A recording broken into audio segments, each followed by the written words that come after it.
If you love bourbon, if you love whiskey, you're going to love these conversations. So make sure you subscribe to the Bourbon Lens starting now. Welcome back to another episode of Thursday Thoughts with Jake, and we're excited to talk about the Kentucky Bourbon Country Auction being held February 13th through the 15th. So sit back and buckle in to the latest episode of the Bourbon Lens. Andrew, thank you for joining us and correcting me on the first take on this one to make sure that we got the auction with the correct name. Good to be here, Jake. Really excited about this. This is pretty cool. America's 200 years coming up, and you have put together something really cool happening the week of Valentine's Day. So, Andrew, before we get to that, though, can you just share a little bit about who you are?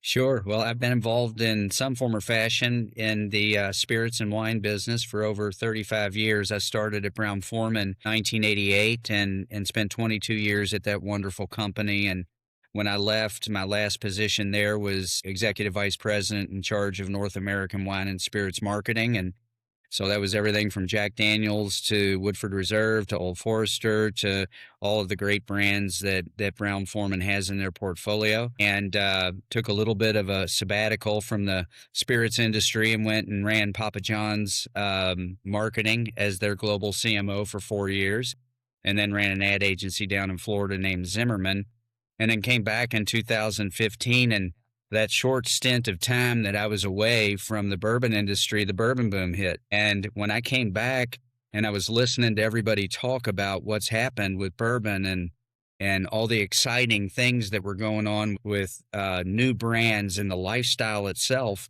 I was going, what happened? And lo and behold, I started my own strategy and marketing company. And it brought me back to doing a lot of work in the bourbon industry. I'm one of the co-owners of J. Mattingly 1845 Distillery in Frankfurt, right across from some of the world's greatest brands in Buffalo Trace and their wonderful portfolio. Along the way, my career initially started with Brown-Forman in wine, running Corbel Champagne, and I lived out in Sonoma County and was able to enjoy the Napa Valley Wine Auction for a number of years during the wine boom. And so interestingly, there's two key pieces of relevant data there that came out of that experience. One is it was sort of the same psychographic in wine back then that happened with bourbon during the boom, where all of a sudden it didn't just become a great product category, it became a great lifestyle badged category. And the same thing is happening in bourbon. And I got to see that in real time with the Napa Valley Wine Auction, which when I came back into Kentucky after that short sabbatical I referred to, I was like, this is the same thing. Is there any kind of event that is very similar to what Napa did to celebrate wine? And we believe that this is sort of replicating that model for what I like to call the majestic reverence of Kentucky bourbon and celebrating that. Yeah. No, it's very cool. And I'll plug J. Mattingly 1845. We went there last year and we had a great time. Thank you. Amy Preskey does a great job repping the brand. She sure does. And what a first-class professional. She's great. Yeah, and she's helping you on this one. And so we always give a shout out to our PR teams that we get to work with. And Amy's top notch at what she does. Wonderful. But the blend your own experience there at J. Mattingly 1845 is something that everyone should do. If you're stopping on the Bourbon Trail, you want your own unique rye whiskey, your bourbon or light whiskey, that is a great place to go and do something unique and a one-of-a-kind experience. So keep doing what you're doing there in Frankfurt. Well, and interestingly, at the auction, one of the lots is to be able to get one of our honey-wheated barrels. That's a 10-year-old barrel, and we have a number of those. So whoever wins that lot gets to go to the distillery, blend from those barrels, and then do exactly that experience. They get to choose their bottle, choose their label, name their label, and design it, and then finish it with a wax closure or a cork closure of their choice. It's really cool. I did a rye. The rye was phenomenal. I still drink it. Fantastic. Yeah. So can't say much more good things about our experience there in Frankfurt. Thank you for coming. And so, you're bringing together really cool distilleries here. Obviously, J. Mattingly, we have Heritage Distillery with 4 branches, and Pursuit Spirits are, being really kind of this one-of-a-kind military barrel to honor veterans during America's 250. So, we're probably never going to get to celebrate something like this again in our lifetime, right? That's Like right. this big 250th year of a country. What's it like to celebrate something so big that is so uniquely American, right? Because bourbon is uniquely American with this celebration. Right. It's America's native spirit, right? So Yeah, I will confess that I've been trying to put this together for 3 years and I'd stopped on it a couple of times. So it's really a blessing that the inaugural year of the Kentucky Bourbon Country Auction and Celebration happens to coincide with the 250th anniversary of the United States. Also happens to be on President's Day weekend, which we plan on having that every year on President's Day weekend, and that wonderful give back to the Bob Woodruff Foundation, which supports 98% of all the military. The barrel that you're referring to, the J. Mattingly Heritage, Four Branches, and Pursuit United are bringing together their collective efforts and collective, wonderful, critically acclaimed bourbons, is a blended barrel that is going to be auctioned off that is going to really, it's called United We Stand. That's the Mm. name of the lot. And it's really designed to just engender all of that patriotism that should come from something this special. To your point, that is a once in a lifetime opportunity for all of us to celebrate, our freedom on the 250th anniversary of our country throughout this year. So amongst those sponsors, and then also Brown Forman and Four Roses and Heaven Hill and Angels Envy, and just amazing brands involved with this, and the lots that they've provided. Not only is it great for bourbon lovers to come and get something really special that they really love, but also be able to give back to the military that have protected our freedom for so long. for sure. So let's talk a little bit about the lots because the lots are pretty cool. So we have the Elijah Craig single barrel experience at Heaven Hill. I mean, come on, can't get much more exciting than that. Right. And then one of the most critically acclaimed barrel picking experiences at Four Roses, doing a private selection there where you get to try all 10 recipes and then pick the recipe you like most. Old Forester single barrel, and that's, I'm sure, a little bit of homage back to your That's old right. days there. That's right. Um, Another one that kind of hits on Brown and Forman, 12 bottles of King Kentucky, one of the most acclaimed bourbons in all of bourbondom. And then a 2002 Old Forester birthday bourbon, first release signed by Garvin Brown. That is pretty darn cool. So these lots are going to be amazing. You can actually check out the website. We have all this information there. You can check out the lots and how to get engaged with this. So when you put together an auction, right? A lot of times they do have this charity component, and we're celebrating America's 250th. But how'd you land on Bob Woodruff Foundation? That's a great question. I'm also very active with the Brain Injury Association of Kentucky. Mm, And my sister, unfortunately, had a traumatic brain injury through a car wreck in 1997. So we started and she actually started it with us, our family, what we call the Brain Ball for the Brain Injury Association of Kentucky, that gives back to charities as well, and primarily Brain Injury Association of Kentucky. But Bob Woodruff, who has suffered a traumatic brain injury, was so gracious with his time and helping us out with a couple of videos for 2 of the years that we did this.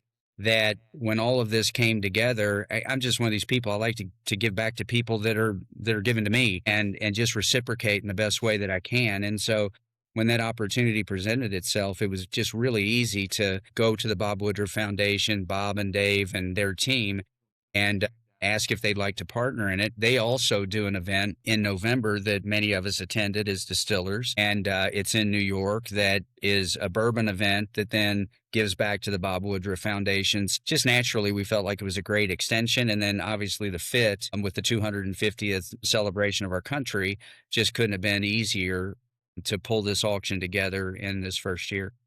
No, I think it's awesome. And this is kind of one of those times in bourbon where there's a little bit of a dead period too, right? We hit the back end of SO&D, right? So everyone's done their bourbon and there's really not a ton happening between January and July. There's some one-off things in Lexington and some one-off things, but like having something like this that could be a staple that's going to draw people from around not just Kentucky, but That's right. surrounding areas to come and do this. I think it's a really great time to experience Louisville and experience, bourbon culture, as our former mayor said, bourbonism at its That's right. finest, right? And I think that's really cool. Well, and So I can tell you from that we got a little bit lucky because we were going to do this in October and then November, and a couple of things happened. One, my sister, God rest her soul, I was diagnosed with cancer in 2024, and she was Mm. helping with us in a big way on this. And then when she got diagnosed, I stopped on it in 24 and 25, and so now it's 26. So when these things were happening, we said we're going to go ahead and use this to kick off the bourbon year, Mm. and we're going to position this as a kind of a little bit what you were saying, to where there isn't a lot going on, but this is what we hope will be, as I call it, the Daytona 500 of the bourbon season, where Daytona 500 kicks off NASCAR, or the Masters kicks off the golf majors, or the Kentucky Derby kicks off the Triple Crown. We want this to be coming out of it's a new year. Bring your new barrels, your rare bottles, bring it to the forefront at the tasting and at the auction, and then hopefully expanded events that we do over time, Mhm. and really make this, sort of the inaugural, just first event that you can do to get ready for bourbon throughout the rest of the year. And I've looked at this really as we've been given a great gift in the bourbon industry with the bourbon boom, and it has blessed us for 10 to 15 years now. And Yep. so when you have that badge of a lifestyle, it's not just a product category, it's a lifestyle badged category. You not only want to grow it, but you want to protect it. And I Mhm. really believe that this event and many of the other great events that go on throughout the year are designed to do that. For sure, and it gets back to, bourbon lifts all people, right? No, at all periods of time, distillers will help other distillers. That's If right. plants Work are together. broken down, That's or right. if barrel rickhouses fall, they will be there to support them. And I think this is a great way to support America, because it's uniquely America, but That's support right. the bourbon community at whole. Because some of these experiences, if you're just a layperson, you're never going to get to see them again, or try them again, That's or right. do this again. And I think that's a really cool opportunity for the general public to be able to come and feel like they're investing in something good, but also, getting a once in a lifetime experience, because that's what bourbon and whiskey is all about. We talk about this on the podcast all the time. It's about a community of people that can come together with millions of differences, Sure but is. have one common thing that they all like, and that's the brown liquid, That's right. made famous here in Kentucky. So, That's right. um, I think it's a really cool thing. So, can you tell us a little bit about the weekend, right? Because it's a weekend experience. It's from the That's right. 13th to the 15th. So, what's happening that whole weekend? So February 13th is the first event, and that's a what we call the grand reveal tasting at the Fraser, which is the official start of the Bourbon Trail. And so all of the participating distilleries will be bringing their rare bottles, not only for tasting and new offerings, but then also available for sale that night. Mm. And it's, not only our distillers, but partners like Louisville Water Company are going to be there. Louisville Tourism, who's a big supporter of this, is going to be there. Kearns is going to be there with their Derby pie. So all of, just it's really inherently Kentucky that supports, obviously the majestic reverence of Kentucky bourbon. And so that is Friday night. Then Saturday morning, there's a wonderful brunch out at Watch Hill Proper with a Mm. blind tasting.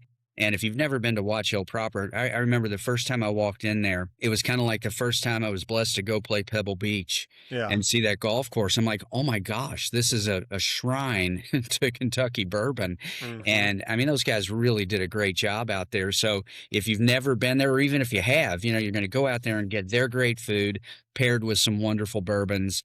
And then that night is the auction. But in between, we've allowed some time for people to get on the Bourbon Trail and visit the distilleries that are participating that they haven't seen. And to your point, some of the experiences that you're not going to realize unless you're going to the distilleries and being a part of these distilleries on that weekend. And then the auction, of course, is Saturday night at the Omni. It's led by our premier distillers, as we call them, our founding distillers, Brown Foreman, Jay Mattingly, Heaven Hill, Four Roses, cocktails, as well as, again, rare bottles and rare tastings, and then over 30 lots to be able to bid on that will occur in the room and then be streamed as well. And Hmm. then we're wrapping up the the weekend with what we call the final pour at the River House for a lunch. Also available that day is to tour the Louisville water tower that Louisville Water Company and their Pure Tap brand are going to be bringing to everybody. And it's just a nice 3-day weekend that has 4 good events, but then also enough time to be able to get out on the Bourbon Trail and enjoy distilleries that either you haven't seen or want to see again, and really have a great Kentucky bourbon experience. Yeah, I mean, wow, with so many things opening up in downtown Louisville, you can actually get a distillery experience and not even have to go to distillery. I mean, That's so true.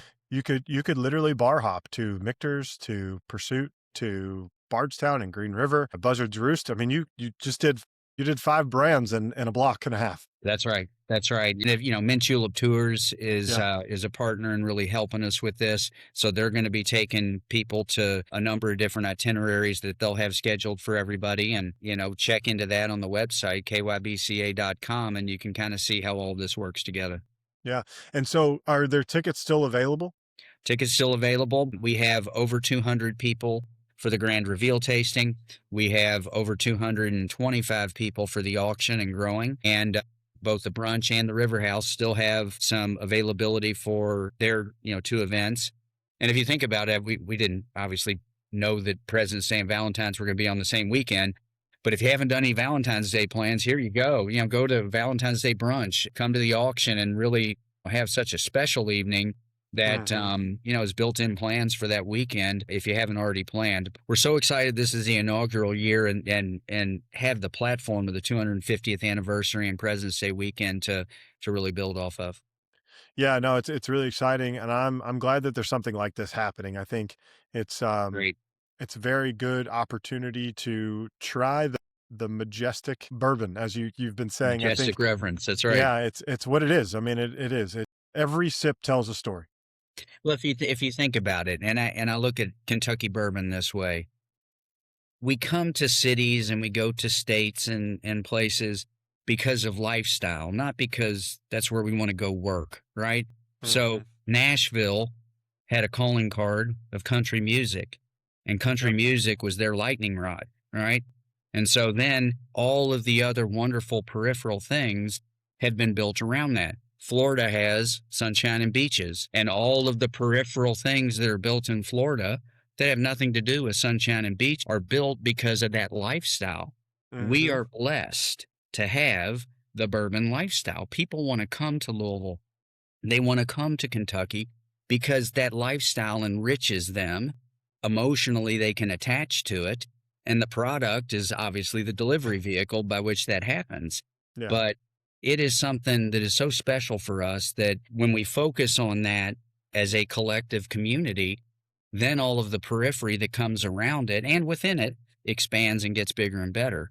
And that's the part that, to me, I feel like I have a responsibility and the team of people that are working with me on this to really do our part. And hopefully this is one, very good way to do it. Yeah. No, it's exciting. So I highly recommend people doing this if you don't have plans or if you just love bourbon. You want an excuse to get to Louisville, Kentucky the week of Valentine's Day. It's a great thing to do. All the details will be below in the description so you can get your tickets and maybe check it out. Or if you miss it this year, it sounds like it's going to be an every year event. So That's right.